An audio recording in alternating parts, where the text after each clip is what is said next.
Tinutugis ngayon ng magkaangkas sa motorsiklo na nahulikam na namaril sa labas ng isang motor shop sa Maguindanao del Sur. Patay ang isang mekanikong nagpapahinga noon sa labas. 3 ang sugatan. May report si John Consulta. Tumigil sa tapat ng isang motor shop ang magkaangkas na ito sa Sharif Agwak, Maguindanao del Sur. Pero hindi para magpaayos ng motorsiklo. Armado pala ang backride. Hanggang sunod-sunod siyang nagpaputok sa katumakas.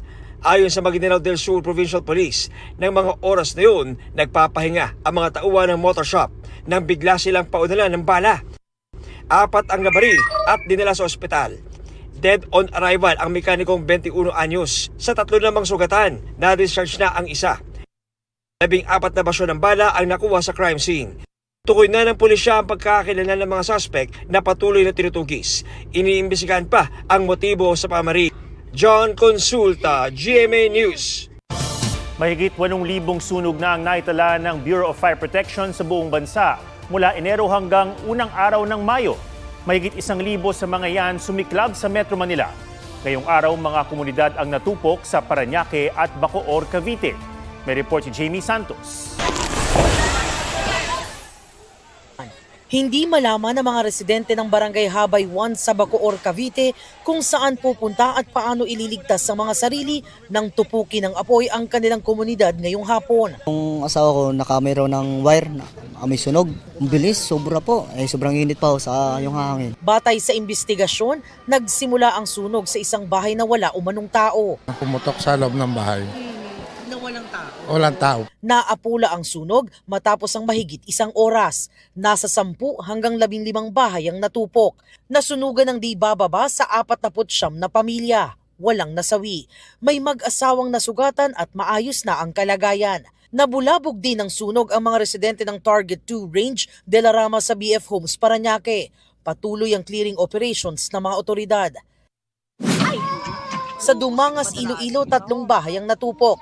Ayon sa mga residente, walang kuryente noon nang sumiklab ang apoy. Nakarinig din umano sila ng pagputok mula sa isang bahay bago ang sunog. Patuloy ang investigasyon. Para siyang fog, pero hindi, usok yan na nanggagaling po sa ilalim ng lupa. Idinulog naman sa barangay ang usok na iyan sa isang pribadong lote sa barangay Mali sa San Mateo, Rizal. Yan, no, may apoy pa nga eh. Masakit po sa baga yung usok. Ang laki ng perwisyo, sir. Bakit to? Wala na po akong pagkakakitaan. Ang usok nagmumula sa tila tambak ng basura. Ayon sa barangay, posibleng nagningas ang mga basura dahil sa init ng panahon. Hindi raw talaga basurahan ng lugar, pero pinatambakan daw ito ng may-ari ng lote. Inabutan ng GMA News ang caretaker ng lupa na nagsabing iniutos daw sa kanila ng may-ari na apulahin ang apoy. Nagbobomba raw sila ng tubig mula sa sapa. Binabalik-balikan po namin.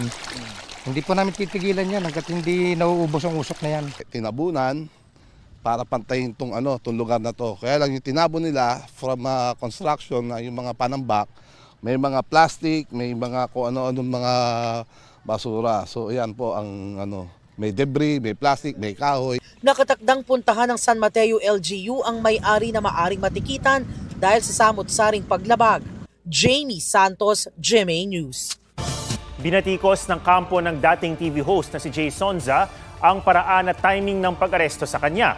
Sabi ng abogado ni Sonza, hindi makapagpiyansa ang kanyang kliyente dahil long weekend at sarado ang mga korte. Nagresulta ito ng anyay unnecessary at prolonged o matagal na pagkakakulong ni Sonza na 71 taong gulang na. Paliwanag naman ng NBI, kahapon ng hapon lang lumabas ang warrant.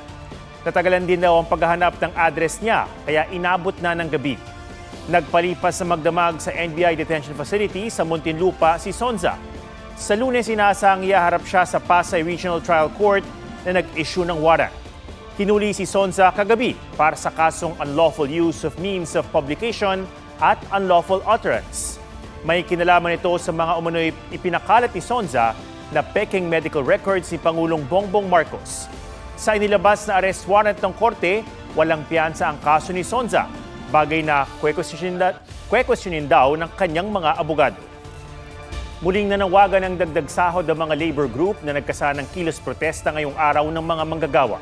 Sa gitna naman ng rally sa Maynila, nagkagirian ng mga realista at mga pulis. May report si Marisol Abduraman. Target locked na ng mga relihista ang US Embassy ngayong araw ng paggawa. Pero hinarang sila ng barikada ng mga pulis. Ang malalaking effigy na bitbit nila, sinunog. Sigaw nila ang panawagang ipaglaban ang kabuhayan at karapatan ng mamamayan sa gitna ng krisis sa Middle East. Pero ayon sa PNP, batay sa video na inilabas nila, isang demonstrador ang nanuntok umano ng pulis.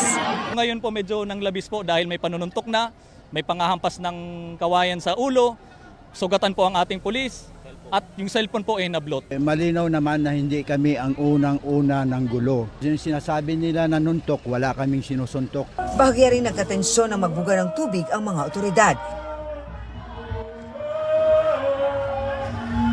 Patapos na ang programa natin, pero sino ang nag-spray ng tubig? Ma'am, concerned po kami sa safety ng bawat isa. Baka po may masunog sa kanila, maging injury pa po, maging cause pa po ng injury. Hindi rin nakalusot ang mga relihista sa Mindiola na malapit lang sa Malacanang. Sa rekto na lang sila ng programa. Ayaw na marinig mismo ng mga taga-Malacanang ang hinaing ng mga manggagawa at taong bayan.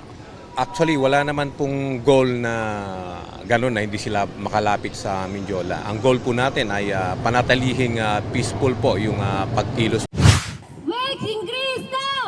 Sa Hong Kong naman, idinaing sa protesta ng mga migrante, kabilang ang mga Pinoy ang mahabang oras ng paggawa ng mga domestic worker na nila'y umaabot na sa 20 oras kada araw. Tuwing Labor Day, taas sahod ang sigaw ng panawagan ng mga labor group. Ayon sa Labor Department, mayroong ngayong 16 na wage increase petition sa NCR ang iba't ibang grupo. May nagsumiti rin ng wage hike petition sa Central Luzon, Calabar Zone at sa Visayas. Sa Region 6, ipinitisyon ng United Labor Western Visayas ang 250 pesos na aumento sa arawang sahod. Pagtitiyak ni Pangulong Marcos, patuloy ang pagsusuri sa minimum wage sa mga rehiyon.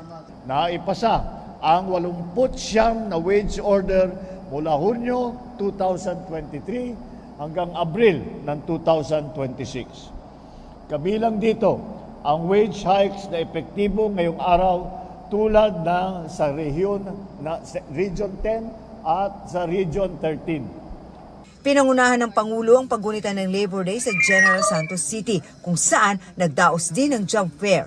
Ayon sa Department of Labor and Employment, halos 300,000 trabaho sa loob at labas ng bansa ang alok sa mahigit 70 job fair sites ngayong araw sa iba't ibang lugar sa bansa. Merong ho sa manufacturing, wholesale and retail, construction, business process outsourcing, meron rin po yung sa accommodation and food services. Kabilang sa mga job seekers sina Juliet at Jesseline na ilang dekadang nagtrabahong caregiver sa Israel bago na pauwi dahil sa gyera. Pag-uwi ko sir dito, nag-apply ako sa hospital as nursing aide sa ICU department. Tapos now po, searching for a job for abroad ulit. Wala, hindi talaga kaya ng minimum lang pagkain, syempre mga bayarin, kuryente, tubig. Nagbigay-pugay rin ang Office of the Vice President sa mga manggagawang Pilipino na tinawag nitong haligi ng pag-unlad, pag-asa ng bayan at tunay na lakas ng ekonomiya. Marisol Abduraman, GMA News. Huli kam sa Kapas Tarlac kung paanong hindi sinanto ng magnanakaw ang isang simbahan. Pinuntirya ng lalaking suspect ang donation box ng San Nicolas de Tolentino Shrine. Ayon sa mga pulis, nagpanggap pa siyang nagdarasal. Nasa 200,000 pisong donasyon ang kanyang natangay.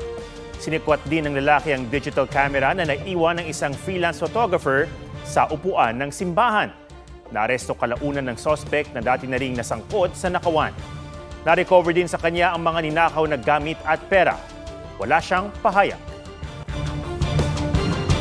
Sa Talisay City, tinangay ng lalaking ito ang cellphone sa isang cafe. Pati bag sa mesa ninakaw niya. Patuloy pa siyang tinutugis. Namumuro ang oil price hike sa susunod na linggo ayon sa oil industry sources. Piso hanggang 2 piso kada litro ang posibleng itaas ng diesel. 2 hanggang 3 piso kada litro naman sa gasolina.